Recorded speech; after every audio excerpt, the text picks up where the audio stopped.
Now, I've been lucky enough to be in and around the same musical circles as the next guest for many years now. I've seen him in various musical guises, which no doubt we will cover shortly, but one thing that I want to make abundantly clear is that he is, or is at least to me, and no, he is a very, very talented man indeed. I am speaking to the singer, songwriter, musician and producer, Ed Rome. Hello, sir. Hello. How are things? Surreal, but okay. Yeah, at the time of recording, we're in like week 1 of lockdown-ish kind of social distancing business. Yeah, crazy times. But, more time in the studio. Try and make something good from it if you can. Absolutely. Well, that's what I'm doing with the show and what you're doing with some really cool music. But we'll get to that a little bit later. First off, though, I want to share that you've been one of our featured artists since pretty early on in the existence of Offbeat Reggae Radio. You've got your own page on the website, so people may have checked you out already. But something has spurred us to chat this time round in the form of an EP, which we will talk about. I would like to start off, though, with telling us more about yourself. How did Ed Rome, in your current guise, come into being? What is the story, sir? Okay, well, I've been making music since the mid-late 90s in different bands. I fronted a band called The Big, which was trad ska, two-tone and reggae, and we went on the road for many, many years. From about 99 to 2008, we were functioning. We made 5 albums, and that was basically a full-time job. We went all around Europe, had a wild time, and we sort of burnt out. We did a lot of gigs a year, 150 gigs a year, that sort of thing. So I think we started repeating ourselves a little bit. So we knocked that on the head in 2008.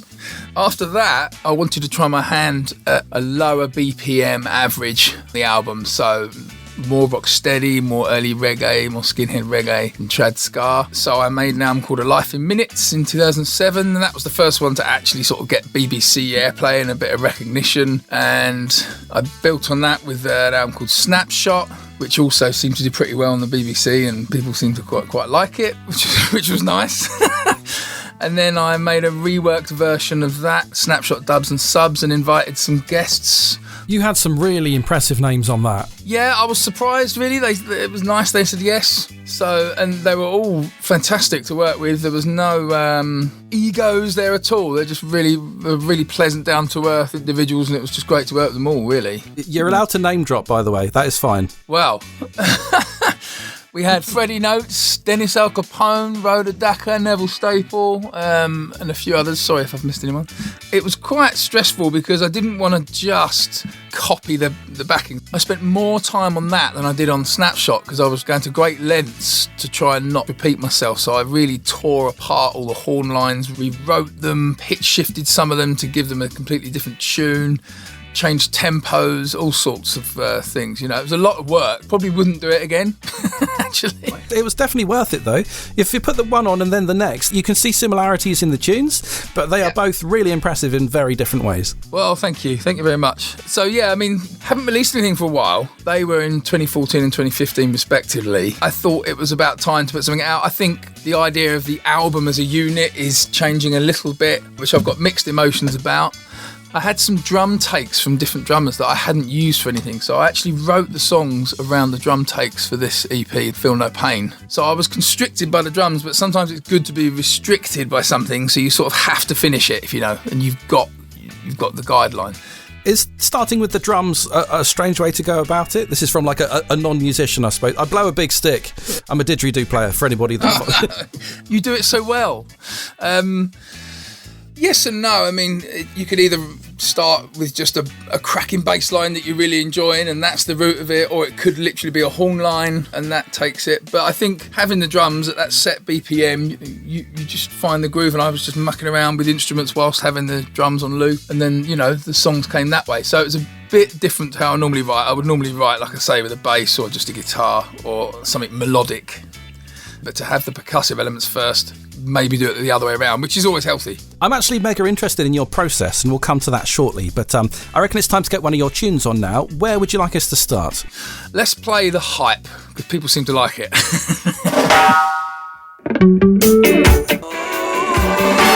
From the 2015 album Snapshot, a real treat for the ears with old school reggae and ska.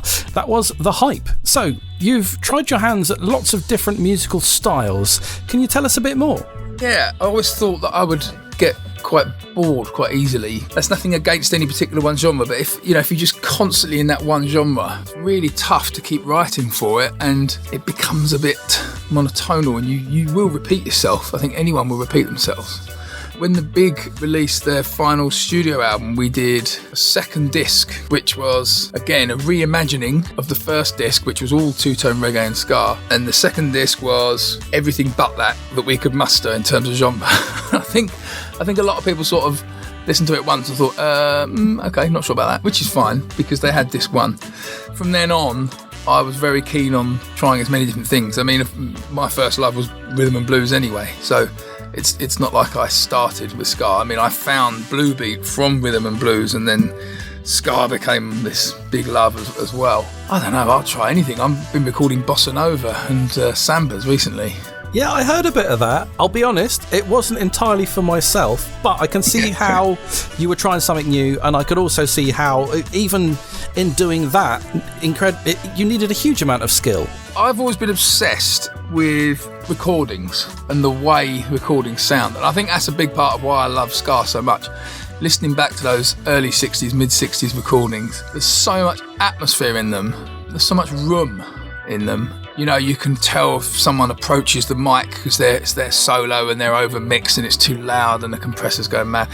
I just love this atmosphere, and I think any genre that was recorded around then, like bossa, rhythm and blues, when recordings were all captured together, because that's how they had to do it. I think genres of that era really appealed to me because of the atmosphere in the original recordings. I think that's actually quite a good segue into my next question, because I'm interested in the tunes that make you tick, the artists that maybe have changed your style. Well, there are too many to name, but in terms of falling in love with Jamaican music, really, Prince Buster had that way of capturing an atmosphere.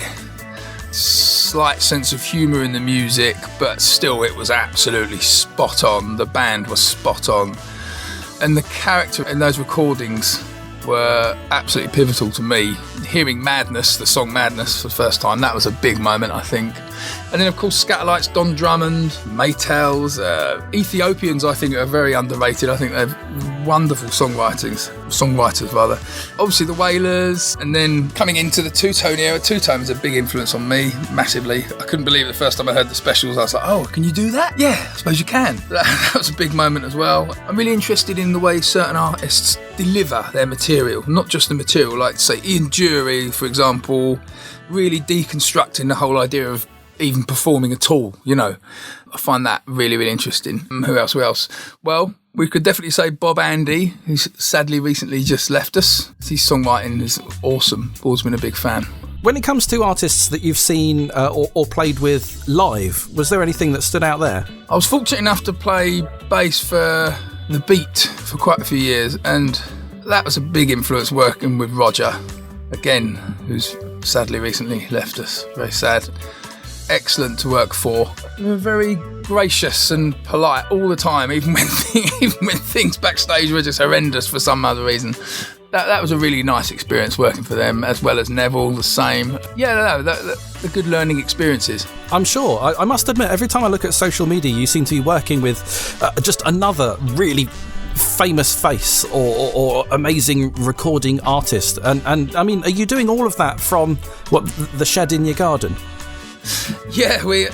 Basically. I mean, it's probably like a 1.5 garage size. I've only got one live room, but there's ways around it. Just spent years reading up on how to treat a room for sound, learning things about physics, which I don't really care about, but you sort of have to learn it if you want to get the room sounding right. You can actually see videos of your live room, can't you? Because you did some really cool ones with the Big. Yeah, the Slam Door Sessions Volume 2, they're all on YouTube. We all squeezed in and put a bucket of beer on ice in the middle and just played some of the songs we wanted to play from the old set. It is really fun to watch, actually. Really, really fun. We have gabbed for quite far enough, I think. We're going to shove another tune on, and you've mentioned him already. What's the plan, Ed? Yep, this is Bob Andy with The Games People Play, which is an absolute classic. Still chatting to Ed Rome, also of The Big, also of Innocent Civilian, doing his own thing now. He's played with so many cool people. And that was one of his influence tracks from Bob Andy, sadly no longer with us. We're losing so many at the moment, aren't we? It does seem that way. It's terrible. It's upsetting. It really is. I suppose one, almost, if this is the right way to put it, saving grace is that they leave their music behind. Yep, that's very true. Now, it's taken me quite a while to get you on the show. I must admit, I did wonder if you were maybe a teensy bit shy, which seemed weird being someone who performs on stage. It's not that. I always listen back and think, oh, you sound like such an idiot. What you need to build is like a proper radio presenter ego, and then you think you sound amazing. Yeah, okay, I'll work on that. Believe me, I've worked with enough of them in the past. You get some real... Do you know what? I couldn't think of a word then that wasn't swearing, and I don't want to do that. Yeah, keep it clean. Exactly. I've worked with some real characters and who love the sound of their own voice. I'm not one of them, by the way. I felt like I stood out. But anyway, it's taken me a long time to talk to your good self, and I'm guessing there are two reasons why I've managed it this time. First of all, you're stuck indoors, and the second one is that you've had a new EP. Now we're recording this ahead of time, but by the time it comes out, it would have been out for a little while. Tell us about your new project. Well, okay, like we alluded to a little bit earlier, I had some really good drum takes from Jim Allen, who played in The Big and played on A Life in Minutes for me and Snapshot for me, and Ross Woolman, another excellent drummer, who did some drums on an Afrobeat and funk album that I never released, which will come out at some point. They've got really nice varying styles, so I wanted to do something with them. Also, I had an acoustic track called Tollsbury Pier, which is on there, which is very stripped back, more songwritery, that happens to be acoustic ska rather than a purist's version of ska, shall we say. And I had the dub version of Freddie Notes' Don't Believe the Hype knocking around that I never did anything with, and I went back to it and I was pleasantly surprised. I thought, actually, no, let's put this out. It really works, and his voice is just something else. Looking forward to this, because you've sent me the one song which we're going to play, and I'm thinking, right... Yeah, sorry, I should have sent you the whole thing. Oh, no, mate, I'd rather give you £6. No, it's fine, don't worry, I'll send it over. Well, anyway, the EP is entirely reasonable for what you get from it, in my mind. Thank you. Who else is on it? There's a Tradscar instrumental to open the EP up, and that's got Stephen Cracknell playing the trumpet and trombone from the Splitters. So that's someone I haven't had on my stuff before, so that's really nice. Trying to think who else is on it. Obviously Bella's on it, playing all the saxes, and I'm doing everything else. It's worth people keeping in mind as well that quite a lot of what they hear comes from either you or your good lady Bella. Yes, yeah, that's true. She does a lot of work for me. Quite often when she's not in the mood as well. So that's quite good. If I just drag her in the studio and say, right, you need to play an offbeat take for Scar, which is absolutely ridiculous thing to do with your life, where you're just going bum, bum, bum, for 3 minutes. But it makes such a difference to add things like that. So yeah, she does a hell of a lot of work for me. There you go. She's good to you. I hope it's reciprocated. Yes. Keep it clean. The single, if you like, of the EP is the song that's called Feel No Pain, a roots reggae song. And people might think I wrote it because of what was happening, but I wrote it a long time ago. So there's no direct link to all the terrible things that happen at the moment. There you go. It can just be... Well, it's like any song, though, isn't it? Any song, you can take it from what it was originally supposed to be about and then apply it to whatever you feel the need. Absolutely, yeah. It feels timely anyway, I don't know. I reckon we should have a listen then. Why don't you introduce the single from your new EP? Okay, this is Feel No Pain.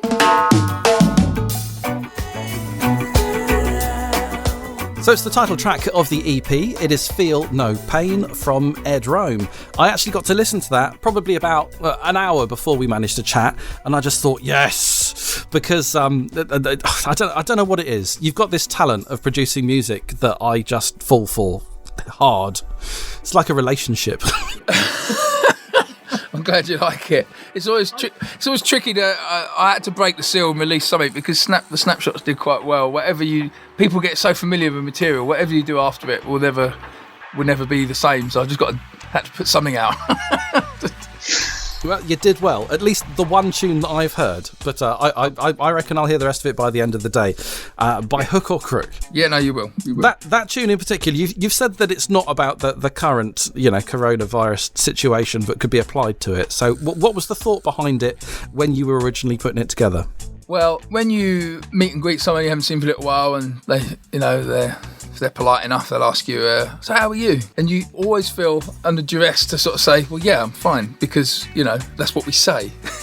But no one seems to answer that question probably that honestly with, no, I'm terrible, how are you? It's very much about mental health and do we speak about it enough, and so on and so on. I mean, there's a lot of that in the press at the moment, you don't need me to go around that, but it was just struck me that everyone's asking how everyone is, but I don't know if anyone's answering the question.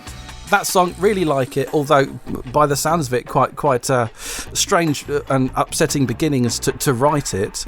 That's from personal experience then, I suppose. Yeah, it is. And it just went down quite well. The lyrics went down comfortably, and you normally know you're onto something if it's not a struggle. And it all just came out. The melody was there as well, of the backing vocals, which questioned the lead. And it sort of just made the point nicely, I think. And you got to go with it if you're not having to force it, I think. The EP itself, how did it come about? As far as is there a label behind it? Yeah, so Kingston Express Records. At the end of March, they put out a compilation featuring Horace Andy, Maccabee, and tons of other very high-profile vocalists, and that's called At the Foot of the Mountain. So that's out. Check that out. I've known Joe, who runs Kingston Express, for many years. He's a good friend, and I thought it might expose his label to the more early reggae end of things, if you like, and it might expose my music to where he is, which is much more the roots reggae scene. It's a different thing. So hoping for a bit of crossover, really. Sounds like an album definitely worth checking out. We're coming to an end. Is there anything that you'd like to put across, anywhere you'd like to send people before you go? Yeah, the CDs are all available from edrome.co.uk. Check it out, and have a look at Kingston Express Records. They've got some good stuff. And the fangirl in me is also going to mention that it's totally worth checking out The Big. You can find them on all major streaming sites. They're on the YouTubes as well, and those sessions that you did within your live room was really fun. Everyone must have had GoPros in various different places on that, but it's awesome.